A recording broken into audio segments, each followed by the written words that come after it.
एक बार फिर से स्वागत है आपका सौदा आपका में। आज सौदा आपका में पूरी तरह महिलाओं पर फोकस करते हैं।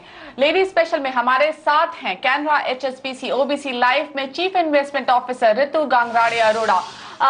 ऋतु मैम, बहुत बहुत स्वागत है आपका। आप एक इंस्पिरेशन है विमेन इन्वेस्टर्स के लिए, क्योंकि काफी आप इस फील्ड में ना सिर्फ इन्वेस्टमेंट करती आई है बल्कि काफी अहम पोजीशन भी होल्ड कर रही है। आपका क्या यहाँ पर सबसे पहले एक मैसेज होगा विमेन इन्वेस्टर्स के लिए? धन्यवाद, आपने मुझे अपने शो में आमंत्रित किया। इन्वेस्टर्स विमेन हो चाहे मैन, मेरा मैसेज हमेशा वही होता है कि इन्वेस्टमेंट डिसिप्लिन रूप से होना चाहिए, रेगुलरली होना चाहिए और मार्केट के उतार चढ़ाव से इम्पैक्ट नहीं होना चाहिए। अच्छे बैलेंस पोर्टफोलियो में, गुड क्वालिटी म्यूचुअल फंड्स में, इंश्योरेंस में जहां भी निवेश करें उसे स्थायी रूप से मेंटेन रखें और डिसिप्लिन वे में करते रहें। बिल्कुल ऋतु, गुड मॉर्निंग, स्वागत है आपका। ऑफ कोर्स जैसे मुग्धा ने कहा, आप एक इंस्पिरेशन है सभी विमेन इन्वेस्टर्स के लिए, लेकिन ऑफ कोर्स आप एक बहुत ही अहम पोजीशन यहाँ पर संभाल रही है। जिस तरह का ऋतु इकोनॉमिक स्लोडाउन देखने को मिल रहा है, बहुत सारी लेडीज जिनसे हम बात करते हैं उनके जहन में यही सवाल होता है कि क्या उनको जो उनकी सेविंग्स है, क्या ये सही समय होगा कि वो रिस्की एसेट्स में डालें या फिर वो सोना खरीद लें या फिर FD करवा लें। अगर आप एक महिला के नजरिए से उन्हें सलाह देंगी तो आप अगर बता पाए कि आपने कब और कैसे खुद अपने लिए इन्वेस्ट करना शुरू किया? हर एसेट क्लास का, जैसे कि सोना हो गया, फिक्स्ड डिपॉजिट्स हो गए बैंक के, या बॉन्ड्स हो गए, या म्यूचुअल फंड्स या इक्विटीज हो गई, हर एक का अलग होगा। सब महिलाओं के लिए एक उत्तर नहीं होगा। उन्हें अपनी रिस्क एपेटाइट देखनी होगी कि कितना वो रिस्क ले सकती हैं उस मूलधन को लेकर। यह भी जरूरी है कि उनका टाइम फ्रेम क्या है, उन्हें इस पैसे की जरूरत साल में पड़ेगी, 2 साल में, 5 साल में या 15 साल में। ये दो चीजें डिसाइड करेंगे कि किस में पैसा डालें। यदि उन्हें उनकी जरूरत बहुत जल्दी है, साल 2 साल के लिए है, तो उस समय पे इक्विटी बहुत अच्छा निवेश नहीं बनता है, क्योंकि मार्केट में मूवमेंट, वॉलेटिलिटी बनी रहती है और कोई कह नहीं सकता कि साल भर में मार्केट कहाँ होगा निश्चित रूप से। तो ऐसे समय में फिक्स्ड इनकम या गोल्ड ज्यादा अच्छा निवेश का तरीका होते हैं। पर जब लंबे समय के लिए निवेश करना हो, जैसे कि 10 साल, 8 साल, 5 साल, तब इक्विटी ही ज्यादा अच्छे रिटर्न्स देते हैं, जो कि देखा गया है पिछले कई साल से मार्केट में। तो बीच की वॉलेटाइल पीरियड को क्रॉस करते हुए जैसे ही पीरियड लॉन्ग होता है और रिस्क एपेटाइट हो, तो इक्विटी देखा गया है करीब 12 से 15% के रिटर्न देते हैं अगर 10 साल तक का निवेश हो तो। जबकि दूसरे एसेट क्लास जैसे फिक्स इनकम 10 साल में करीब 6.5-7% का देंगे एवरेज रिटर्न। और गोल्ड तो काफी वॉलेटाइल रहा है, लेकिन सिर्फ इन्फ्लेशन कवर करता है लंबे समय में।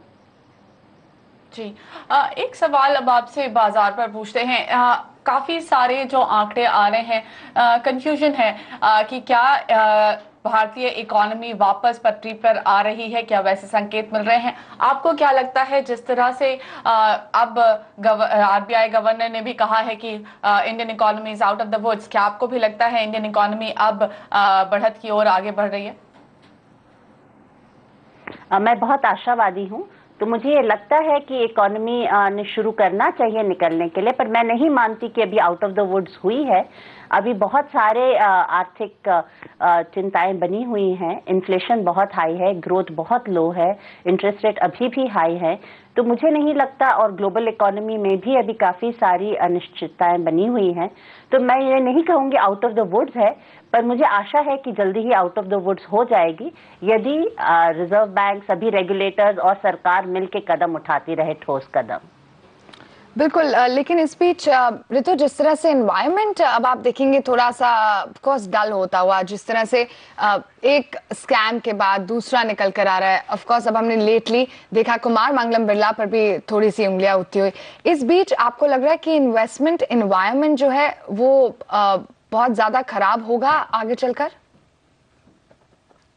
देश का इन्वेस्टमेंट एनवायरनमेंट तो बहुत इम्पैक्टेड है ही। जैसे कि हमने देखा है हमारे कैपिटल फॉर्मेशन में काफी गिरावट आई है, नए प्रोजेक्ट्स नहीं लॉन्च हो रहे हैं।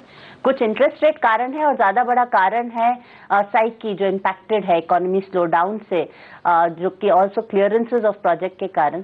तो अभी मुझे इमीडिएट रिवाइवल तो नहीं दिखता, मुझे लगता है 6 महीने कम से कम लगेंगे। अगर सब कुछ उस बीच में पॉजिटिव चलता रहा तो रिवाइवल आना चाहिए। बट अभी चिंता की स्थिति मेरे ख्याल से इन्वेस्टमेंट के नजरिए से और मेरे हिसाब से बहुत इंपॉर्टेंट नजरिए से बनी रहती है। तो इन सब चीजों के बीच आपको लगता है बाजार की क्या डायरेक्शन होगा आगे बढ़ते हुए? ये जो साल है, वित्त वर्ष है, वो किस तरह से एंड होगा, और क्या इस वित्त वर्ष के बाद ही हम ये एक्सपेक्ट करें कि शायद नए हाईज बनते हुए नजर आएंगे? ये वित्तीय वर्ष बहुत अहम है। एक इसलिए क्योंकि हम अभी छमाही नतीजों में भी देख रहे हैं कि बैंक्स में भी रिजल्ट्स में प्रेशर है, मार्जिन प्रेशर अच्छे बैंकों में भी आने लगा है। दूसरे रिजल्ट्स में भी मुझे प्रेशर दिखने की उम्मीद है। मुझे लगता आशंका है कि प्रेशर बना रहेगा अर्निंग्स, प्रॉफिटेबिलिटी और रेवेन्यू ग्रोथ पर भी। तो कॉर्पोरेट अर्निंग्स के मद्देनजर ये साल मुश्किलों वाला रहेगा। इकोनॉमिक फैक्टर्स के मद्देनजर भी मुश्किलों वाला है। और जहां ये साल खत्म होने लगेगा वहां एक जनरल इलेक्शन भी हमारा इंतजार कर रहे हैं। तो अगले 6 महीने कठिनाई वाले हैं। मार्केट रेंज बाउंड ही रहेगा। मार्केट को जो अपसाइड मिल रहा है वो एफआईआई फ्लोज से मिल रहा है, जो कि बरकरार है। पिछले महीने भी वापस पॉजिटिव फ्लोज आने लगे हैं। बट यहाँ से बहुत बड़ा अपसाइड मुझे नहीं दिखता है। कंसोलिडेशन के चांसेस ज्यादा दिखते हैं। यहाँ से 10 से 15% का कंसोलिडेशन हो सकता है, पर रेंज बाउंड मार्केट रहेगा, +5% -10% की तरह। और मुझे लगता है अगले 6 महीने भी मार्केट इसी तरह एक रेंज में चलता रहेगा, जब तक कि इकोनॉमिक इंडिकेटर्स पर कुछ क्लैरिटी नहीं आ जाती और जनरल इलेक्शन बहुत बड़ा ट्रिगर होंगे। ऑफ कोर्स जनरल इलेक्शंस पर बहुत सारे बड़े ब्रोकरेज हाउसेस भी यहाँ पर दाव लगा रहे हैं ऋतु। लेकिन before we let you go, क्योंकि आज लेडी स्पेशल है और जिस तरह से हम रिएटरेट कर रहे हैं कि आप एक इंस्पिरेशन है सभी महिलाओं के लिए, जितनी भी महिला दर्शक हमारा ये शो देख रही हैं वो आपसे जानना चाहेंगी, अगर वो एक स्मॉल पैरामीटर से शुरुआत करना चाहती है इन्वेस्टमेंट के लिए, तो आप किस तरह से उन्हें सजेस्ट करेंगी, किस तरह से वो शुरुआत करें अगर किसी ने अभी तक सेविंग या इन्वेस्टमेंट करना शुरू नहीं किया तो? यदि सेविंग एंड इन्वेस्टमेंट शुरू नहीं किया है तो ये जरूरी है कि महीने में कुछ एक हिस्सा आमदनी का अलग रखा जाए जिससे इन्वेस्टमेंट किया जाए। ये भी जरूरी है कि अपनी जरूरतों की एक लिस्ट बनाई जाए कि किस चीज के लिए कब पैसे लगेंगे, और उस हिसाब से कुछ पैसा फिक्स डिपॉजिट्स में रखना चाहिए, रिकरिंग डिपॉजिट्स में बैंक के, कुछ डेट म्यूचुअल फंड में। मेरा अंदाज है 1/3 हिस्सा, एक रफ थंब रूल होगा सबके लिए, और आखिरी 1/3 हिस्सा इक्विटीज में, कोई म्यूचुअल फंड में। अगर अभी तक इन्वेस्टमेंट नहीं किया है तो डायरेक्ट स्टॉक मार्केट में एंट्री नहीं करनी चाहिए। किसी जाने माने म्यूचुअल फंड के थ्रू जिसका ट्रैक रिकॉर्ड अच्छा रहा है लेना चाहिए। पर सब महिलाओं के लिए बहुत जरूरी है कि वो अपना रिस्क कवर करें और ये इंश्योर करें कि किसी भी आपत्ति के आने पर उनके पास सफिशिएंट इंश्योरेंस कवर होगा ताकि वो अपनी जिंदगी खुशहाल रूप में बिता सकें। तो इंश्योरेंस कवर पे जरूर ध्यान दें, वो चाहे टर्म इंश्योरेंस हो, चाहे बच्चों की पढ़ाई के लिए एंडाउमेंट हो, चाहे पेंशन और रिटायरल हो। और उसके अलावा फिक्स्ड इनकम, इक्विटीज और गोल्ड और डेट म्यूचुअल फंड में करीब 1/3 हिस्सा रखें। ऑलराइट ऋतु, शुक्रिया समय निकालकर आज हमसे बात करने के लिए। Always such a pleasure talking to you. तो ये मूल मंत्र जो ऋतु अरोड़ा ने आपको बताया अपनी इन्वेस्टमेंट शुरुआत करने के लिए। वक्त है सौदा आपका में एक छोटे से ब्रेक का। बने रहिए, ब्रेक के बाद शहरों पर ढेर सारी महिलाओं के सवाल लेंगे और हमारे साथ हमारे खास मेहमान प्रबीर कुमार सरकार और सिद्धार्थ राज पुरोहित जुड़ेंगे।